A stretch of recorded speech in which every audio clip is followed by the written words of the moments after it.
താല്പര്യമില്ല. ഈ മെറ്റൽ ഉരുക്കുന്നതിനും അതിൻ്റെ ചേരുവ നിർണ്ണയിക്കുന്നതിനുമെല്ലാം വളരെ ആധുനികമായിട്ടുള്ള സംവിധാനങ്ങളുണ്ട്. ഫർണസൊക്കെ ഉപയോഗിക്കുകയാണെങ്കിൽ ഈ 1200 ഡിഗ്രി സെൻറ്റിഗ്രേഡിനെ പേടിക്കാതെ മെച്ചപ്പെട്ട സാഹചര്യത്തിൽ അവർക്ക് വർക്ക് ചെയ്യാൻ പറ്റും.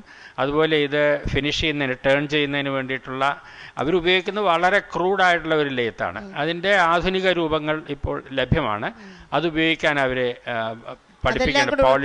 അതെല്ലാം കൂടെ ഉൾപ്പെടുത്തിക്കൊണ്ടാണ് അങ്ങനെ ഈ വ്യവസായത്തെ ഒരു 50 ലക്ഷം രൂപയുടെ പ്രോജക്റ്റ് സമർപ്പിച്ചിട്ടുണ്ട്. ഈ വ്യവസായത്തെ ആധുനികവത്കരിക്കുക എന്നുള്ളതാണ് നമ്മൾ ചെയ്യേണ്ടത്. അതുപോലെ ഏറ്റവും പ്രധാനപ്പെട്ട സംഗതി മാർക്കറ്റിംഗ് ആണ്. നിങ്ങളെ ഇവരുടെ അധ്വാനത്തെ ആരാണ്ടൊക്കെയോ ചൂഷണം ചെയ്ത് അവരെ വേറൊരു ധർമ്മം നിർവഹിച്ചിരുന്നു. ഇവർക്ക് ഈ സാധനം ഉണ്ടാക്കി കൊടുത്താൽ വിൽക്കുന്ന കാര്യം അവരേറ്റിരുന്നു അല്ലേ. അപ്പോൾ ഇത് വിൽക്കുന്ന ജോലി അതൊരു തൊഴിലാളിക്ക് തന്നെ വിൽക്കാൻ സാധിക്കണമെന്നില്ല. പക്ഷേ അവരുടെ സൊസൈറ്റിയിൽ ഒരുപക്ഷെ പെയ്ഡ് മാനേജർമാരായിരിക്കാം, അല്ലെങ്കിൽ പെയ്ഡ് മാർക്കറ്റിംഗ് സ്പെഷ്യലിസ്റ്റുകളായിരിക്കാം. അവരിതിൻ്റെ മാർക്കറ്റ് വിപണി വികസിപ്പിച്ചെടുക്കുക, എക്സ്പോർട്ടിൻ്റെ സാധ്യതകൾ നോക്കുക. അത്തരം കാര്യങ്ങൾ വളരെ ഉയർന്ന വൈദഗ്ധ്യം ആവശ്യമുള്ള കാര്യങ്ങളാണ്. ഇതാരാണ് നിങ്ങളെ ഈ കാര്യങ്ങളിൽ പ്രൊഫഷണലായിട്ട് സാങ്കേതികമായിട്ട് ഉപദേശിക്കുന്നത്? ആരാണ്? സാങ്കേതികമായ ഉപദേശം എന്ന് പറഞ്ഞാൽ എനിക്ക് ഒരു അനുഭവം കൂടെ ഉള്ളത് കൊണ്ടാണ് എൻ്റെ വീട്ടിൽ ഈ ആലയും പണിയും ഒക്കെ ഉണ്ടായിരുന്നതാണ്. അപ്പോൾ അവിടുത്തെ തൊഴിലാളികളുടെ പഴയ ഒരു മുതലാളിയാണ് അല്ലേ. ഇപ്പം മാനസാന്തരം വന്ന് ഇവരുടെ കൂടെ നിൽക്കുകയാണ്. അത് നല്ലത് തന്നെ. പക്ഷേ നമ്മുടെ പരിമിതിക്കകത്തേക്ക്, നമ്മുടെ കഴിവിനകത്തേക്ക് ഇതിനെ ഒതുക്കാൻ നോക്കരുത്. അതിനപ്പുറമുള്ള കഴിവുകൾ കൊണ്ടുവരാനായിട്ട് ശ്രമിക്കണം. ഒത്തിരി പുകയും ചൂടും ഉള്ളൊരു സ്ഥലത്ത് നിൽക്കുന്ന അന്നേരം അവരുടെ ആരോഗ്യത്തിൽ പല പ്രശ്നങ്ങളും ഉണ്ടാവാൻ സാധ്യതയില്ലേ? ആരോഗ്യപരമായിട്ടുള്ള അതിനെന്തെങ്കിലും ഇൻഷുറൻസോ വേറെ എന്തെങ്കിലും സ്കീംസോ പഞ്ചായത്ത് ഇവരുടെ? അതാ നേരത്തെ സാറ് പറഞ്ഞ പോലെ ഫർണസ് ഒക്കെ ഉപയോഗിച്ചാലേ അതിൻ്റെ ആ ഭാഗം ക്ലിയർ ആവുകയുള്ളൂ. ഇപ്പോഴവർ ശരിക്കും പറഞ്ഞാൽ ഇപ്പം നിലനിൽക്കുന്ന തൊഴിലാളികൾ എന്ന് പറഞ്ഞാൽ ശരിക്കും ശ്വാസകോശ രോഗികളാണ്. അവർ 60 വയസ്സൊക്കെ കഴിയുമ്പോൾ ഇപ്പം നിലവിലുള്ള എല്ലാവരും ശ്വാസകോശ രോഗികൾ തന്നെയാണ്. അതിനെന്തെങ്കിലും പഞ്ചായത്ത് സഹായം നൽകുന്നുണ്ടോ? അവരുടെ ആരോഗ്യം പരമായിട്ടുള്ള ചികിത്സകൾക്കോ എന്തെങ്കിലും കാര്യം? അവർക്ക് നമ്മൾ വൃദ്ധജനങ്ങൾക്ക് വയ്ക്കുന്ന പ്രോജക്റ്റോ അങ്ങനെ എന്തെങ്കിലും അതിൽ ഉൾപ്പെടുത്തിയേ കൊടുക്കാൻ പറ്റുന്നുള്ളൂ. ഈ ഒരു നിലവിലിപ്പോൾ ഒന്നുമില്ല. നിങ്ങൾ ഈ പദ്ധതിയിൽ ഇപ്പം ഓട്ടുപാത്ര വ്യവസായ മേഖലയുടെ പരിതാപകരമായിട്ടുള്ള അവസ്ഥ വളരെ ഭംഗിയായിട്ടിവിടെ കാണിച്ചു.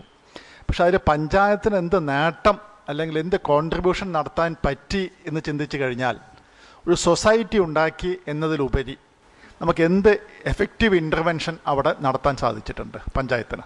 സൊസൈറ്റി ഉണ്ടാക്കി ഫിനാൻസ് ചെയ്തു. ആ പുതിയ മുടങ്ങിക്കിടന്ന വ്യവസായം ഒന്ന് തുടങ്ങിയതിന് ശേഷം അത് കൊണ്ടുപോകാനായിട്ട് ബാക്കി ബാങ്കിന്റെ ലിങ്കേജും കൂടെ ഉണ്ടാക്കി. സ്പെസിഫിക് ആയിട്ട് ചോദിക്കുവാണെങ്കിൽ എക്കണോമിക് സ്റ്റാറ്റസ്, ഈ പറഞ്ഞ ഓട്ട് വ്യവസായ അതിൽ ഉൾപ്പെട്ടിട്ടുള്ളവരുടെ ഒരു എക്കണോമിക് സ്റ്റാറ്റസ്, സാമ്പത്തിക നിലവാരം ഉയർത്താൻ എന്തുമാത്രം സാധിച്ചിട്ടുണ്ട് നിങ്ങളുടെ ഇന്റർവെൻഷൻ കൊണ്ട് പഞ്ചായത്തിന്റെ?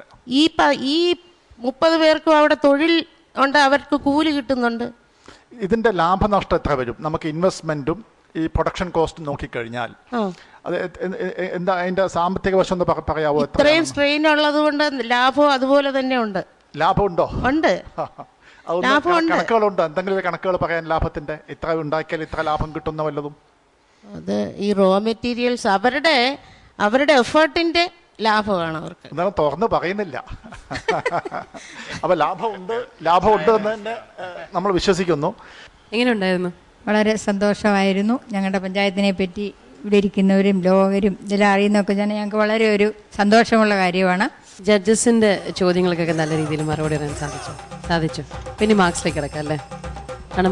എന്റെ മാർക്ക് 15-ൽ 12. 15-ൽ 12. 10-ൽ 8. 10-ൽ 7. മാന്നാർ ഗ്രാമപഞ്ചായത്തിന് ലഭിച്ചിരിക്കുന്നത് 60-ൽ 46 മാർക്സാണ്. എന്തായാലും ഇവരുടെ ഈ പദ്ധതികളെ നിങ്ങൾ സപ്പോർട്ട് ചെയ്യുന്നുണ്ടെങ്കിൽ തീർച്ചയായും ഇവർക്ക് SMS അയക്കുക. SMS അയക്കേണ്ട format GKE space MNR space 10-ൽ നിങ്ങൾ നൽകുന്ന മാർക്സ് 537252 എന്ന നമ്പറിലേക്ക് അയക്കുക. എവിടെ എന്ന ചോദ്യം വള്ളുവനാട്ടിൽ ചോദിക്കുന്നത് എടുത്തു എന്നാണ്. വടക്കേ മലബാറിൽ ഇത് ഏടേന്നും കോട്ടയത്ത് എത്തുമ്പോൾ ഇത് എന്തിയെ എന്നുമായി മാറുന്നു. വാമൊഴിയുടെ ഇത്തരം പ്രാദേശിക വൈവിധ്യങ്ങളാണ് ഭാഷയുടെ ശക്തി. കേരളീയ ഗ്രാമങ്ങൾ ഗ്രീൻ കേരള എക്സ്പ്രസിന്റെയും ഇന്നത്തെ അധ്യായം ഇവിടെ പൂർണ്ണമാവുകയാണ്. മറ്റൊരു ഗ്രാമത്തിന്റെ വ്യത്യസ്തമായ കാഴ്ചകളുമായി വീണ്ടും കാണുന്നവരേക്കും നന്ദി, നമസ്കാരം. ശുചിത്വ കേരളം, സുന്ദര കേരളം, ഗ്രീൻ കേരള എക്സ്പ്രസ് നിങ്ങൾക്കായി അവതരിപ്പിച്ചത് ശുചിത്വ മിഷൻ. എന്റെ കേരളം മാലിന്യമുക്തം.